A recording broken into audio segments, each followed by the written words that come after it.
Assalamualaikum everyone. Welcome to my YouTube channel Chemistry by Misha. In today's lecture, we are going to discuss about our lecture number 3 in chapter number 18, which is about transition metal complexes.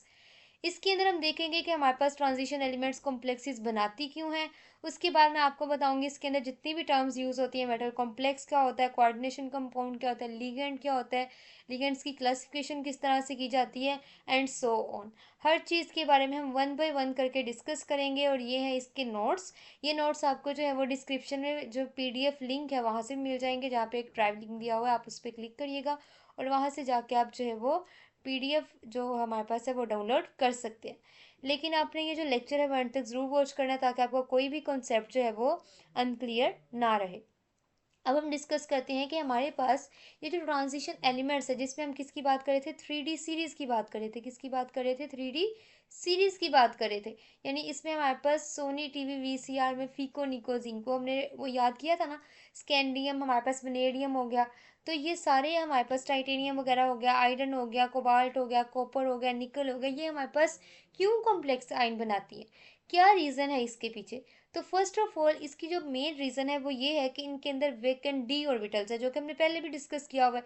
यानी हमारे पास क्या होता है, अगर हम बात करें, जैसे आप इधर बनाना चाहें तो मैं यहाँ पे बनाती हूँ एक डी ऑर्बिटल, जिसके अंदर फर्दर 5 जो है वो ऑर्बिटल्स हैं। ये एक हमारे पास एक छोटा बन गया, इसको 2 इक्वल पार्ट्स में कर लेते हैं ताकि लगे कि हमारे पास 5।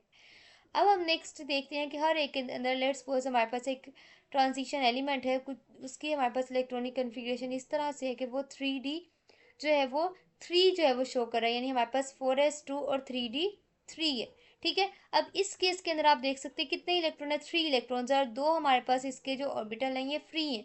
अब यहाँ पे हमारे पास क्या हो सकता है, इस वेकेंट डी ऑर्बिटल की वजह से हमारे पास एक कोई भी हमारे पास जो है वो इलेक्ट्रॉन पेयर डोनर आएगा, वो यहाँ पे इलेक्ट्रॉन पेयर डोनेट कर सकता है। और इलेक्ट्रॉन पेयर डोनर जो होता है वो क्या बनाता है, कोऑर्डिनेट कोवलेंट बॉन्ड बनाता है।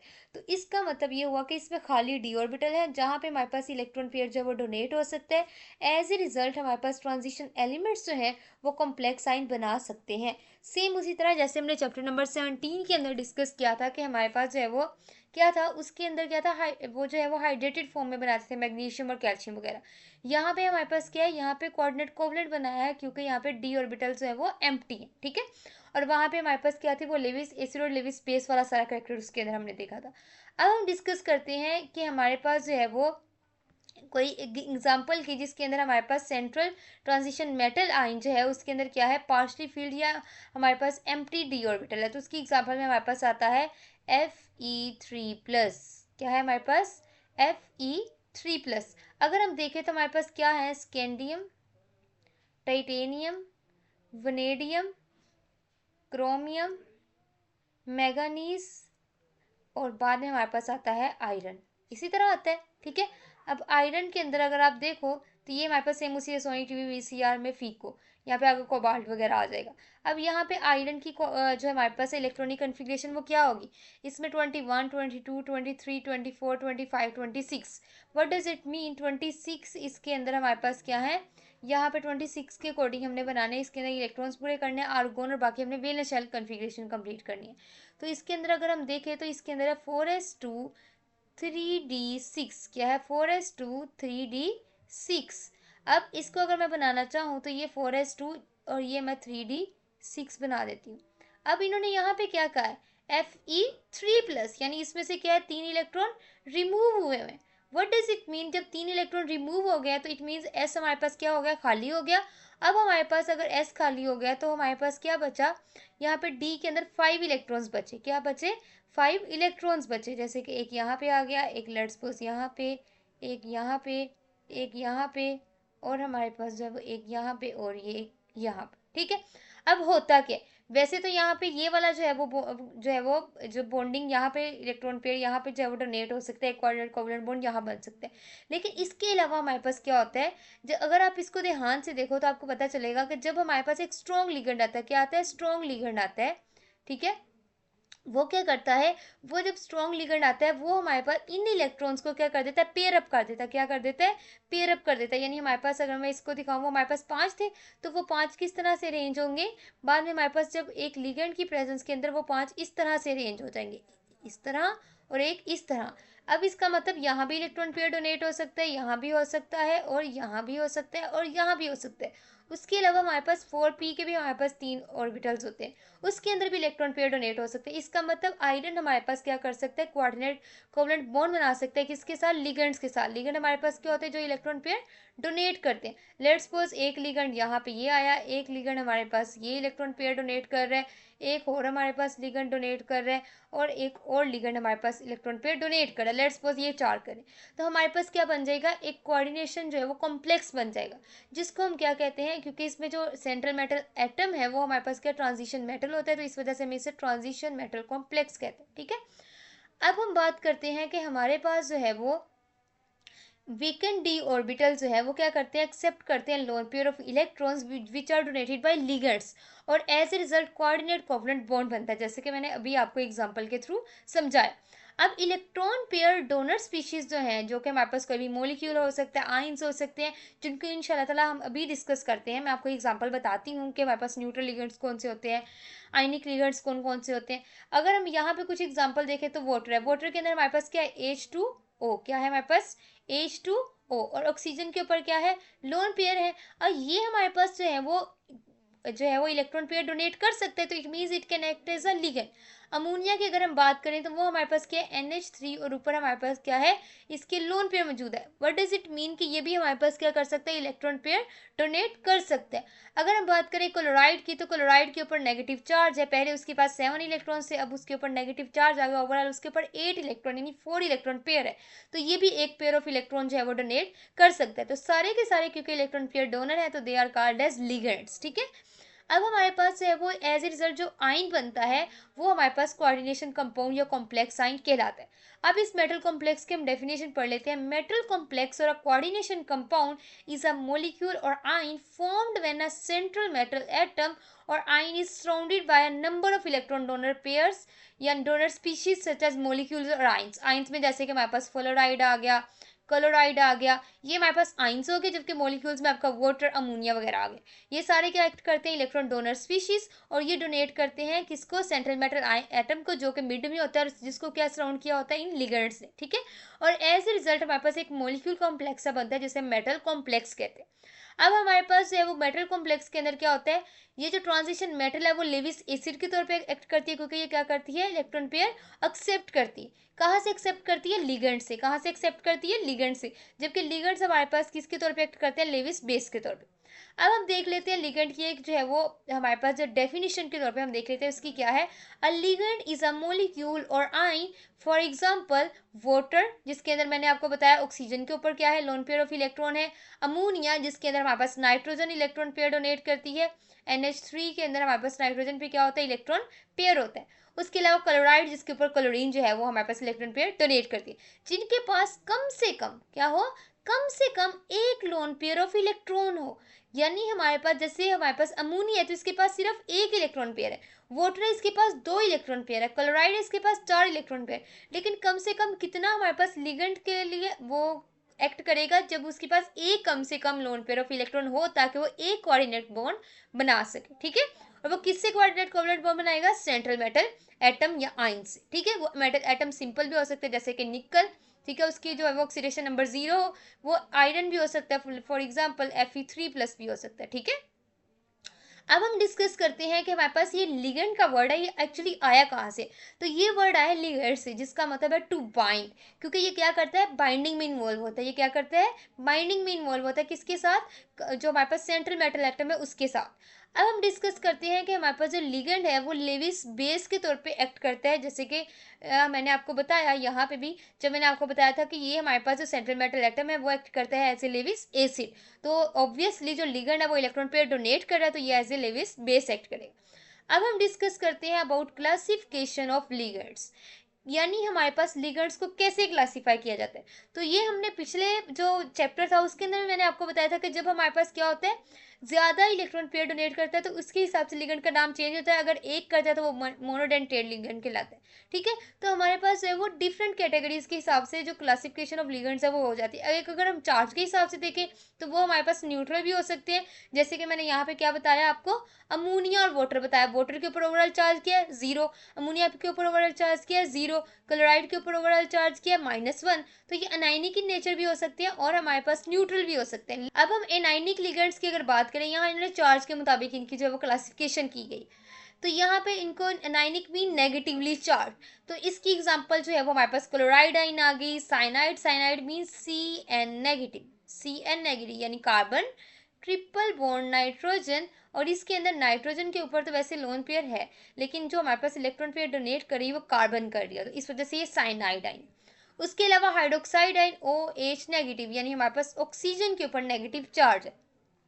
उसके अलावा ऑक्सालेट, ऑक्सालेट हमारे पास जैसे ऑक्सैलिक एसिड आपने देखा होगा, जिसमें टू जो हमारे पास है कार्बोक्सिलिक एसिड आपस में अटैच हुए होते हैं थ्रू कार्बन, ये हमारे पास कार्बोक्सिलिक एसिड वो ऑक्सैलिक एसिड होता है। लेकिन हमारे पास अगर COO नेगेटिव हो और इसी तरह हमारे पास COO नेगेटिव हो, तो ये हमारे पास बाइडेंटेट लिगेंड बनता है, क्योंकि ये दो तरफ से इलेक्ट्रॉन पेयर डोनेट कर सकता है, इसके थ्रू भी और इस ऑक्सीजन के थ्रू भी। अब हम बात करते हैं कि जो हमारे पास नेगेटिवली चार्ज लिगेंड्स होते हैं उनको हम नेम कैसे देते हैं, तो उनका जो नेम है वो एंड होता है O पे। जैसे कि क्लोराइड है तो हम उसको उसके जो ये वर्ड लेंगे क्लोरो, और आगे कर देंगे जो है वो क्लोराइड के CHLOR लेंगे और आगे O वर्ड ऐड कर देंगे तो बन जाएगा क्लोरो। साइनाइड है तो वो बन जाएगा सियान, ठीक है। ब्रोमाइड है तो वो बन जाएगा ब्रोम। हमारे पास जो है वो इसकी अगर फ्लोराइड है तो वो हमारे पास बन जाएगा फ्लोर, ठीक है। अगर हम बात करें न्यूट्रल लिगेंड्स की, तो वो हमारे पास ऐसी स्पीशीज हैं जो इलेक्ट्रॉन पेयर डोनेट करती हैं, ताकि हमारे पास क्या हो, कैसे वो डोनेट करती हैं, क्योंकि इनके ऊपर ओवरऑल चार्ज नहीं होता, तो ये जो है हमारे पास लोन पेयर एक्चुअली डोनेट करती हैं, जो कि इसके ऊपर प्रेजेंट होता है। जैसे कि मैं यहाँ वाटर की एग्जांपल दे रही हूँ। अब ये हमारे पास क्या बनाती है, न्यूट्रल कॉम्प्लेक्सेस बनाती है, जिनको हम कहते हैं ये मोस्टली न्यूट्रल कॉम्प्लेक्सेस बनाती है। अगर हमारे पास जो दरमियान वाला जो मेटल आइन है वो भी हमारे पास क्या हो, वो मेटल आइन की बजाय हमारे पास सिंपल मेटल एटम हो, ठीक है। वैसे हमारे पास ये न्यूट्रल लिगेंड्स के ऊपर चार्ज क्या होता है, ओवरऑल 0 होता है, जैसे कि वाटर, अमोनिया और कार्बन मोनोऑक्साइड, ठीक है। ये भी हमारे पास क्या करता है, ये न्यूट्रल लिगेंड के तौर पे एक्ट करता है, क्योंकि इसके पास एक इलेक्ट्रॉन पेयर मौजूद होता है। वैसे आप सोच रहे होंगे कार्बन तो 4 बॉन्ड्स बनाती है, तो 2 इसने बॉन्ड बना लिए ऑक्सीजन के साथ, तो 2 इसके पास इलेक्ट्रॉन पड़े होते हैं, ठीक है।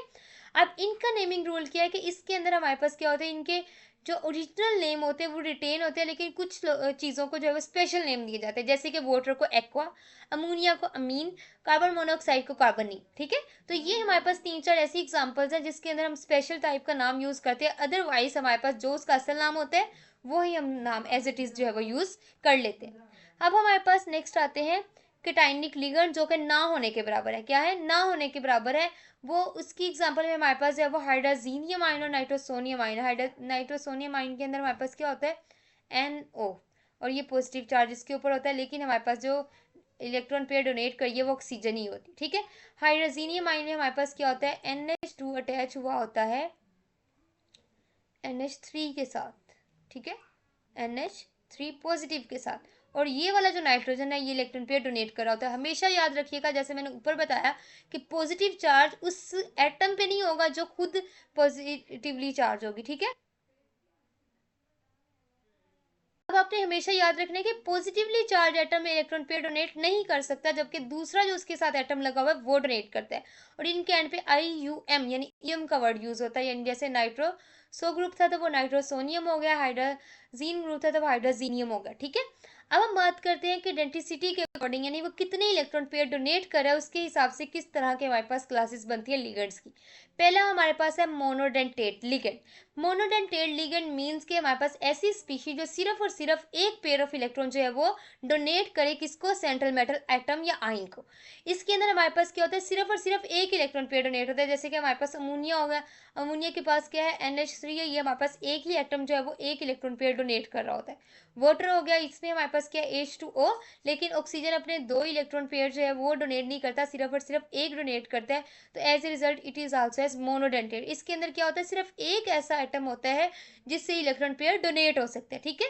यानी हमारे पास सिर्फ 1 डोनर एटम होता है। इसमें वाटर आ गया, अमोनिया आ गया, क्लोराइड आ गया, हाइड्रोक्साइड आ गया, साइनाइड आ गया, ये सारे के सारे ऐसे हैं जो सिर्फ और सिर्फ इनके अंदर एक डोनर एटम है जो कि इलेक्ट्रॉन पेयर डोनेट करता है। जबकि बाइडेंटेट लिगेंड हमारे पास ऐसे लिगेंड्स होते हैं जो 2 इलेक्ट्रॉन पेयर्स देते हैं टू सेंट्रल मेटल एटम या आयन। जैसे कि फर्स्ट एग्जांपल है 1,2 डाई अमीनो इथेन, यानी हमारे पास क्या, इथेन क्या होती है, CH3 CH3, यही होती है ना हमारे पास इथेन।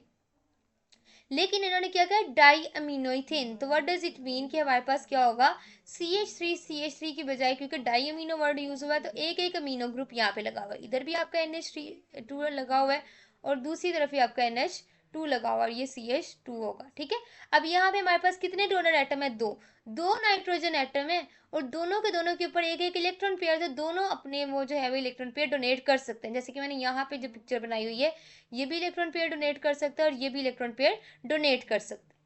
उसके बाद हम बात करते हैं एक और एग्जांपल की, जो कि इथेन डायोट आइन, जो कि ऑक्सालेट आइन है, जिसमें मैंने आपको क्या बताया था, COO नेगेटिव, जिसमें कार्बन जो है वो एक और COO नेगेटिव के साथ अटैच होती है। एक्चुअली वही फॉर्म है, ये COO नेगेटिव है, ये भी हमारे पास COO नेगेटिव है। अब आप देख सकते हैं कि इसके पास दो ऑक्सीजन एटम्स है, वो इलेक्ट्रॉन पेयर डोनेट कर सकते हैं टुवर्ड्स सेंट्रल मेटल एटम।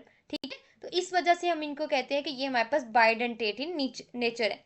उसके बाद हम बात करते हैं पॉलीडेंटेट लिगेंड्स के बारे में। पॉलीडेंटेट लिगेंड्स मीन जो दो से ज्यादा कोऑर्डिनेट कोवलेंट बॉन्ड बना सकते हैं, जिसमें दो से ज्यादा हमारे पास क्या है, डोनर एटम्स है। जिसकी एग्जांपल में हमारे पास सबसे अच्छी एग्जांपल जो कि हमने पहले भी लेक्चर में देखी थी, EDTA है, यानी इथाइलिन डाइअमीन टेट्राएस्टिक एसिड। ये हमारे पास क्या है, इथाइल ग्रुप है, CH2 ये हमारे पास इथाइलिन ग्रुप है। ठीक है, ये इथाइल जो हमारे पास होता है ना, CH3 इथेन से ड्राइव किया हुआ। ठीक है, उसी से हमने एक एक हाइड्रोजन निकाला तो वो CH2 बन गया। और ये किसके साथ आगे बॉन्डिंग की हुई है ना, दो नाइट्रोजन के साथ। तो इन्होंने डाइअमीन, और हर नाइट्रोजन जो है वो दो हमारे पास क्या है, एस्टिक एसिड के जो है वो कॉन्जुगेट बेस यानी एसीटेट आइन से अटैच है। ये एक एसीटेट आइन यहाँ आ गया, एक एसीटेट आइन ये हो गया, एक एसीटेट ये हो गया, एक एसीटेट ये हो गया। तो एक दो तीन चार एसिटिक एसिड के जो है वो कॉन्जुगेट बेसिस है, तो हम कह सकते हैं 4 एसीटेट है, तो टेट्रा एसीटेट है।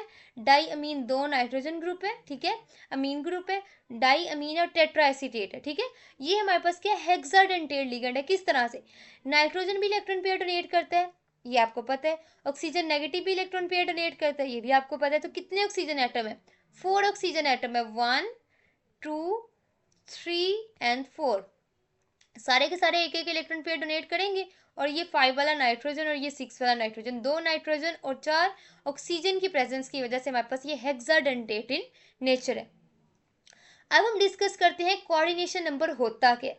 तो कोई भी मेटल एटम जो सेंट्रल में, जैसे हमारे पास सेंट्रल मेटल एटम आयरन हो सकता है, कोई भी कोबाल्ट हो सकता है, निकल हो सकता है, वो जितने number of coordinate covalent bond बनाएगा, चाहे वो एक लिगेंड के साथ ज्यादा बना रहे, चाहे वो दो लिगेंड के साथ ज्यादा बना रहे, वो टोटल नंबर ऑफ जो बॉन्ड्स वो जितने बनाएगा वो हमारे पास क्या कहलाता है, कोऑर्डिनेशन नंबर। क्या कहलाता है, कोऑर्डिनेशन नंबर। जैसे कि अगर कोई स्पीशीज के साथ, जैसे कैल्शियम लेट्स सपोज इसके साथ अटैच है, तो अगर कैल्शियम इन सबके साथ अटैच है तो ये हमारे पास इसका क्या होगा, 6 होगा, यानी हमारे पास इसका कोऑर्डिनेशन नंबर क्या होगा, 6 होगा। ठीक है, अगर लेट्स सपोज ये इन्होंने एग्जांपल दिए, एक आयरन जो है वो 6 साइनाइड आयन से जो है वो सराउंडेड हुआ हुआ है।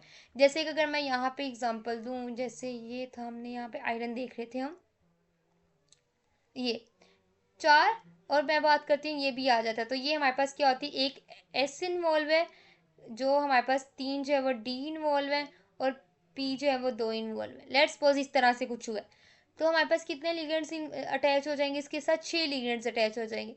तो इसका क्या मतलब हुआ कि जब 6 लिगेंड्स अटैच हुए तो इसका मतलब कितना, इसका कोऑर्डिनेशन नंबर है 6। क्या है, 6 है।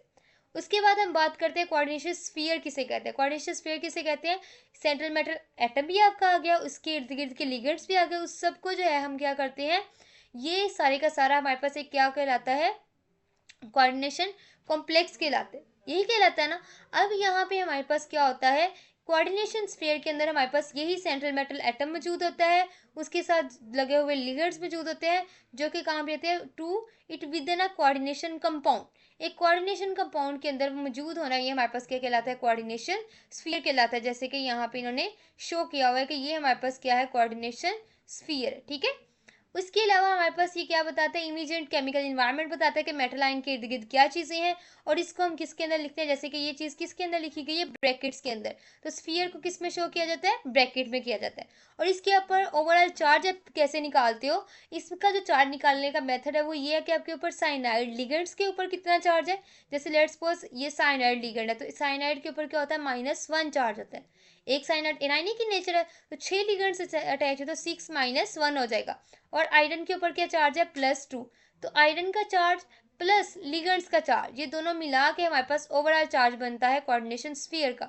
तो अगर आप देखो तो -6 + 2 तो इट मीन्स -4। तो कोऑर्डिनेशन स्फीयर का जो हमारे पास वो है चार्ज है वो -4 हो, ठीक है। तो यहाँ से हम कैलकुलेशन कर सकते हैं कि हमारे पास कोऑर्डिनेशन स्फीयर के ऊपर जो है वो चार्ज क्या आएगा। अब हम बात करते हैं कि सेंट्रल मेटल एटम के ऊपर चार्ज क्या होता है या आयन के ऊपर चार्ज क्या होगा। तो चार्ज जो हमारे पास होता है वो हमारे पास क्या होता है, ये इक्वल होता है charge on coordination sphere minus total charge of all ligands. यानी जैसे कि लेट्स सपोज कि हमें पहले नहीं पता कि हमारे पास जो है वो आयरन के ऊपर क्या चार्ज है, हमें नहीं पता। तो हम पहले क्या करेंगे, लिगेंड्स के ऊपर क्या चार्ज है टोटल -6, क्योंकि हर एक के ऊपर -1 है तो 6 है तो -6 हो जाएगा।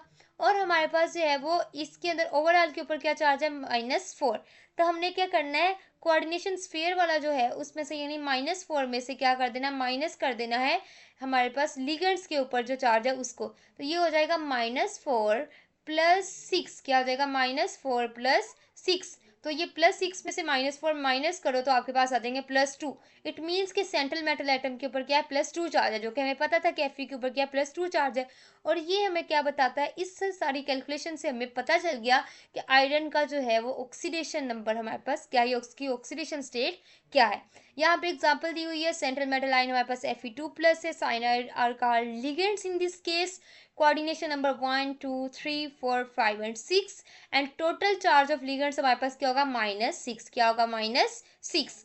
और मेटल के ऊपर चार्ज कितना है, 2+, और कोऑर्डिनेशन स्फीयर के ऊपर चार्ज क्या है, -4, जो कि मैंने आपको बताया कि हमने किस तरह से कैलकुलेट किया। तो ये था हमारा आज का लेक्चर, जो कि बहुत ही ज़्यादा इंपॉर्टेंट था एग्जाम पॉइंट ऑफ व्यू से। Thanks for watching my video. अल्लाह हाफिज़।